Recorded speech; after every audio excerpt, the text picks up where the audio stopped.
Les rats sont de retour à Paris. Une invasion qui réveille nos préjugés et nos angoisses.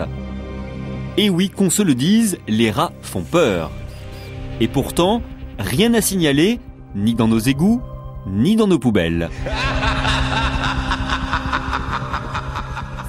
C'est porteur de maladies, c'est sale. En général, on en trouve dans les endroits, dans les égouts. Ça nous fait penser à la maladie, la peste, les microbes, la saleté. C'est vrai que le rat, c'est un peu l'animal banni dans les mentalités, parce qu'il est moche, parce qu'on dit qu'on n'aime pas sa longue queue. Je veux faire de grandes choses, papa. Ne t'approche pas des humains, ils sont dangereux. Des préjugés qui sont en train de disparaître. La raison ? Ratatouille, dernier né des studios Pixar, qui est sorti sur nos écrans le 1er août dernier. Faire d'un rat un héros charismatique et attachant était une véritable gageure. Et le pari est largement gagné, plus de 7 millions d'entrées à ce jour.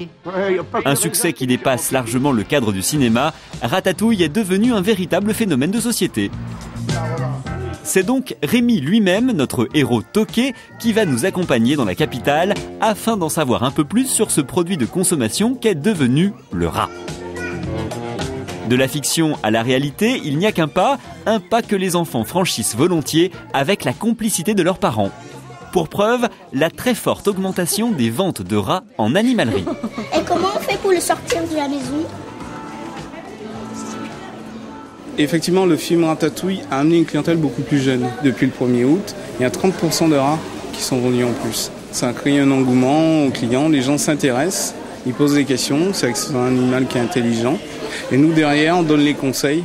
Donc on ne suit pas forcément la tendance à vendre du rat pour vendre du rat, mais on donne les conseils de manière à ce qu'on soit sûr de la destination de ces animaux.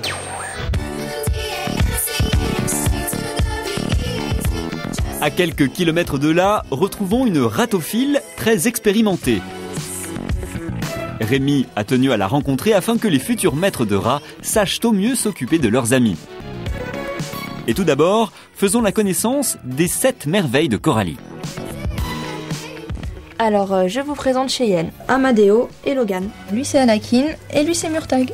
Alors, le petit vagabond, c'est Aldir.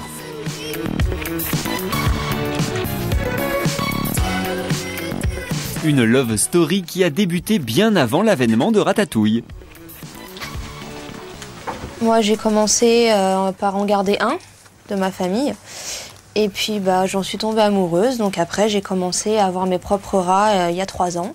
Et depuis, j'en ai 7. C'est un animal qui donne beaucoup d'amour et qui en demande beaucoup aussi. Et c'est vrai que pour ça, j'ai trouvé l'animal qui me correspond. Le rat, un compagnon intelligent mais aussi très sociable. Contrairement aux autres rongeurs, il entretient avec les humains un rapport tout à fait privilégié. Coralie, qu'est-ce que vous leur donnez à manger ? Alors c'est un mélange équilibré qu'on fait nous-mêmes, avec des pâtes pour chiens, du riz extrudé, du riz soufflé. En fait, il faut que le mélange, on peut mettre ce qu'on veut dedans du moment qu'on compare les taux et qu'il soit bien équilibré à 14% de protéines et 4% de matière grasse. Après, c'est ce qui est le mieux pour leur équilibre alimentaire. Et après, on rajoute des fruits, des légumes. On évite les agrumes, donc le citron, les clémentines, tout ce qui est comme ça. Et en boisson, que de l'eau. Si l'alimentation est essentielle pour son bien-être, l'hygiène l'est tout autant. Une litière inadaptée peut lui être fatale. Il existe 3 types de litières pour le rat, puisque le rat est allergique à la poussière et que les autres litières, comme le copeau, font de la poussière. Donc pour le rat, il faut de la litière soit de lin, soit de maïs, c'est-à-dire la litière végétale, soit du chanvre. Le chanvre, c'est une litière qui coûte pas cher. On en trouve des ballots de 200 litres pour 10 € et qui font environ 6 mois. Le rat brun, du latin Ratus norvegicus, peut facilement être domestiqué. Plusieurs variétés existent: husky, dumbo, nu, sphinx. À chacun sa couleur et sa spécificité esthétique. Je conseille pas du tout aux familles qui prennent un rat de le laisser dans une cage. Il a besoin de sortir minimum 1 heure par jour. Donc ça peut être plusieurs fois dans la journée pour faire l'heure. Mais un rat a besoin de se dépenser. Donc il faut une pièce adaptée où il puisse se dégourdir les jambes. Il ne faut pas oublier que c'est les parents qui vont nettoyer la cage, donner à manger, donner à boire. Un enfant tout seul, c'est à partir d'une dizaine d'années qu'il peut commencer à s'occuper de son animal. Il ne faut vraiment pas oublier que c'est les parents déjà qui décident et qu'il faut surveiller tout ça. Attention, le rat est un rongeur. Grignoter les meubles et les fils électriques, il adore ça. Et contrairement aux idées reçues, c'est un compagnon très propre. Il se lave plus d'une dizaine de fois par jour. Et puis, la question que se posent tous les amoureux des rats, Ratatouille est-il un phénomène bénéfique ou néfaste ? Alors oui, c'est un effet bénéfique puisque ça montre aux gens que le rat n'est pas si horrible que ça. Et oui, c'est un peu aussi néfaste puisque les gens justement vont vouloir en adopter suite à ça, mais un rat ne fait pas à manger, un rat ne parle pas, et il faut pas oublier que c'est quand même le côté Disney. Ah, je t'ai trouvé quelque chose. Ah, non, non, non, non et non. Crache-moi ça tout de suite. Oh, il faut que je fasse toute ton éducation. Ferme les yeux. Alors, prends une bouchée de ce... Ah, non, non, non. N'avale pas ça comme ça, voyons. Trop tard. Oh. Les rats sont désormais partout. Cinéma, internet, journaux, télévision. Revers de la médaille, les abandons. Le syndrome Nemo atteint aussi Ratatouille. Heureusement, certains se mobilisent. C'est le cas de Laetitia. Il y a plus d'1 an, elle a créé une association de défense du rat. Quand j'ai eu mes premiers rats, donc c'était il y a 10 ans, il n'y avait pas beaucoup d'informations. Ça commençait à être connu comme animal, mais on n'avait pas. Déjà, Internet était moins développé qu'aujourd'hui. Et il n'y avait pas vraiment de livres, pas vraiment d'informations fiables. Le but de l'association, comme indiqué dans les statuts, c'est de promouvoir le rat en tant qu'animal de compagnie. Mais le promouvoir pas dans la partie publicité, le rat c'est génial, prenez tous un rat, mais dans la partie connaissance réelle de l'animal. Donc nous, on va plutôt discuter avec les gens qui sont intéressés pour déterminer si c'est vraiment l'animal qui leur convient.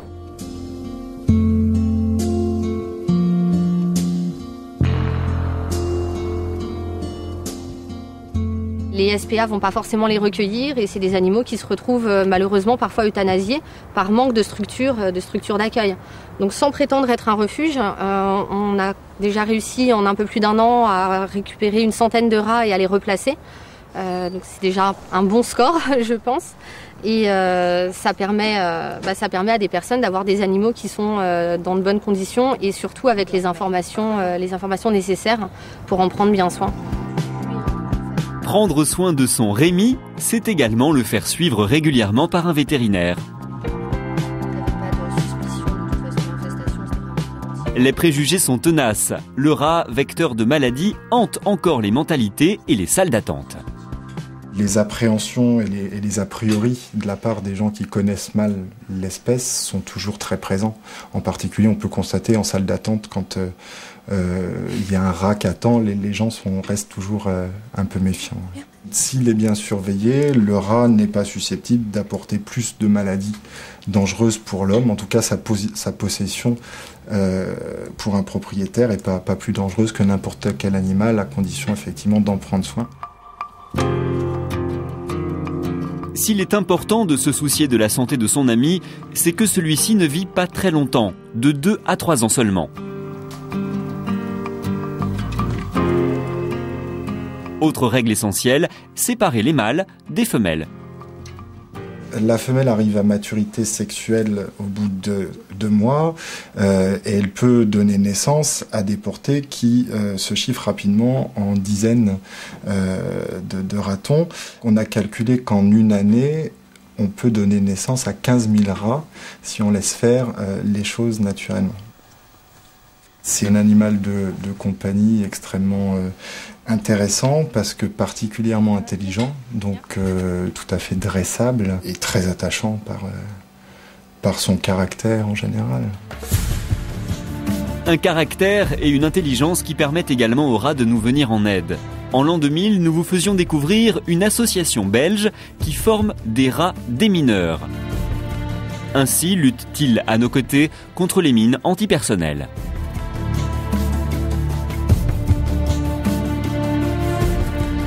Leur première mission, l'Angola, un succès qui redonne aux rats ses lettres de noblesse.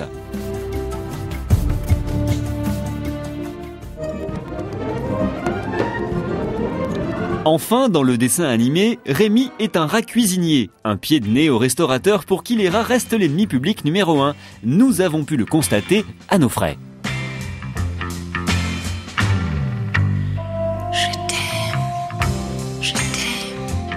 Il faut donc bien se rendre à l'évidence, les seuls rats qui avaient bonne presse, c'étaient les petits rats de l'opéra. Mais c'était sans compter sur Ratatouille.